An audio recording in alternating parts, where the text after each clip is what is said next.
জীবাশ্ম জ্বালানির হ্রাস টানতে স্বউদ্যোগেই নবায়নযোগ্য জ্বালানির দিকে যাচ্ছে অন্তর্বর্তী সরকার।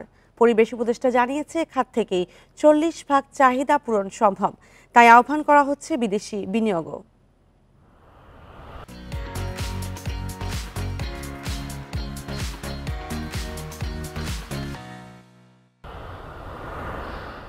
জলবায়ু সংকটের বড় কারণ জীবাশ্ম জ্বালানি। অতিমাত্রায় পেট্রোলিয়াম ও গ্যাস নির্ভরতায় ক্রমান্বয়ে বাড়ছে বৈশ্বিক উষ্ণতা।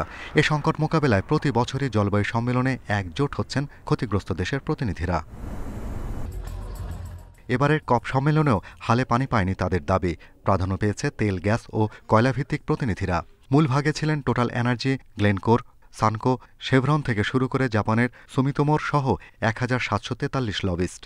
এখানে যা হচ্ছে সব আপনার লোন প্রক্রিয়াকে ত্বরান্বিত করবে, প্রজেক্ট ফাইন্যান্সকে ফেসিলিটেট করবে, প্রাইভেট কোম্পানিগুলো প্রাইভেট ফাইন্যান্সকে অ্যাকোমোডেট করবে। তাতে করে উন্নত দেশসমূহ তাদের যে দায় রয়েছে, ইউএনএফসিসির নিজের যে ম্যান্ডেট রয়েছে, সেই দায় মুক্তির একটা প্রক্রিয়া তৈরি হবে। গবেষকেরা বলছেন, জীবাশ্ম জ্বালানি শিল্পে মূল লক্ষ্যই অধিক মুনাফা, যা জলবায়ু সংকট মোকাবেলায় প্রধান বাধা। This type of event has to be stopped, কারণ এটা তো আমাদের কিছু দিচ্ছে না। তার চেয়ে আপনি এনফোর্স করেন যে কিভাবে আমরা ক্লাইমেট অ্যাকশনকে আরও এনফোর্স করতে পারি।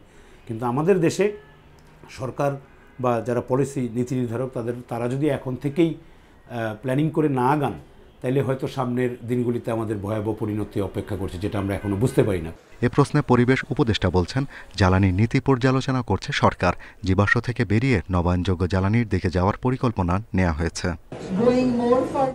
ছাদে সৌর প্যানেল স্থাপনের মাধ্যমে দেশের নবায়নযোগ্য জ্বালানি চাহিদার 40% পূরণ করা সম্ভব। এছাড়া চা বাগান ও অনাবাদী সরকারি জমি নবায়নযোগ্য জ্বালানি প্রকল্পে ব্যবহার করা যেতে পারে।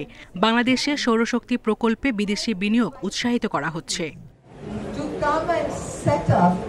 গত কয়েক বছর ধরে জীবাশ্ম জ্বালানি থেকে দূরে সরে আসার সিদ্ধান্তে একমত হতে পারছে না বিশ্ব প্রতিনিধিরা। Shahriar Anirban, independent news, Dhaka.